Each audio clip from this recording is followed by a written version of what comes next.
The fastest aeroplane ever built with a person inside it first flew before anyone walked on the moon. It was retired in 1998. More than 60 years after that first flight, nothing has taken its record away. Not a Russian aircraft, not a Chinese one, not a newer American one. Have a guess at how it escaped a missile fired straight at it. It did not turn, and it did not hide. It accelerated. Roughly 4,000 missiles were fired at this aircraft over its career. Not one of them ever caught it. And the strangest part is not the speed, it is what the speed did to the machine itself. Every SR-71 sat on the runway dripping fuel onto the concrete, and that was the design working. Ground crews put buckets under it. Nobody was worried. Guess why an aircraft that cost a fortune was allowed to leak before every single flight? At full speed, the outside of this aeroplane cooked. The nose ran hot enough to burn you through a glove. Parts of the skin glowed faintly. Metal that hot does not stay the same size. It grows. The whole aircraft stretched several inches longer in the air than it was on the ground. So the engineers had a choice, and the choice was uncomfortable. Build it tight on the ground, and it tears itself apart when it heats up and expands. Build it loose on the ground, and it leaks fuel until it gets hot enough to seal. They chose the leak. The panels only closed properly once the aircraft was doing 3 times the speed of sound. It was, in a real sense, an aeroplane that only fitted together while it was flying. Even the fuel was strange, because normal jet fuel would have boiled. They mixed a fuel so hard to light that you can put a lit match into it and it goes out, which left one small problem: starting the engines.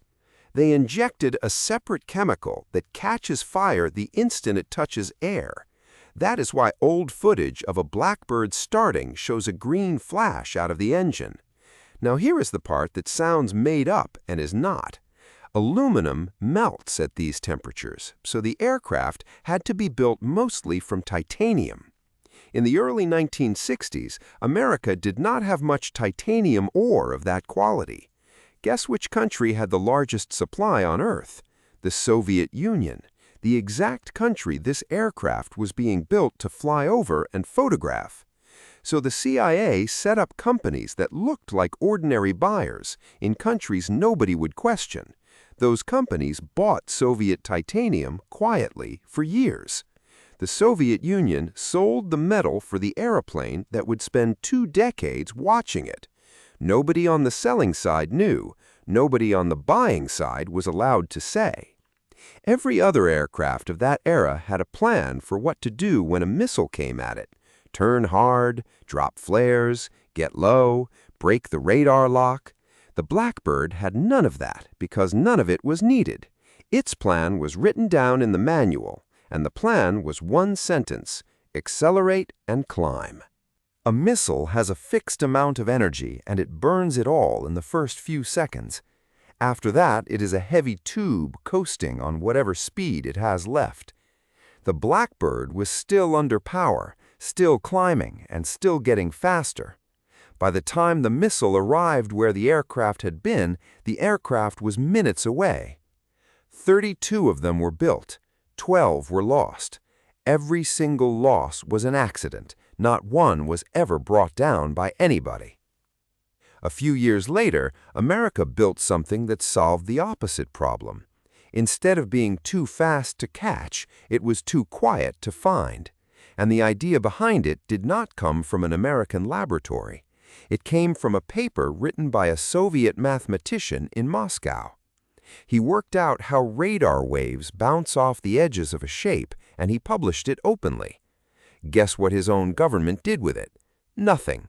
They decided the maths had no practical use and let it go out unclassified.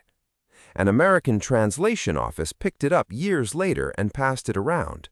An engineer at Lockheed read it and understood something the author had not claimed. If you can calculate exactly how a flat panel reflects radar, you can aim the reflection away. So he did not design an aircraft shape and then test it. He worked backwards from the reflection. That is why the F-117 looks like it was folded out of paper. Those flat angled panels were not a style choice. The computers of that decade could only calculate the reflection off a flat surface. So the shape is not what a stealth aircraft looks like. It is what 1970s computing power looks like. And it worked. On radar, the thing barely existed. The aircraft itself flew so badly that a human being could not have controlled it alone. Computers corrected it many times a second, every second it was in the air. The Soviets wrote the recipe, decided it was worthless, and published it for anyone to read. America was the only country that bothered to cook it. So why does hardware from 60 years ago still look ahead of its time? It is not that America was decades in front of everyone. Some of it was luck and money. But there is one difference that matters more than either. Those teams had no simulations to fall back on and no way to test 100 versions cheaply. Every guess was expensive, so the engineering had to be right on paper before anything was built. What they built was not a first attempt that got improved later. It was the answer, arrived at once.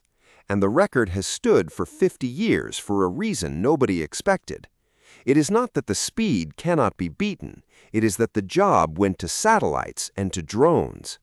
The fastest aeroplane in history was not defeated, it was made unnecessary, which leaves an uncomfortable question hanging over the whole story.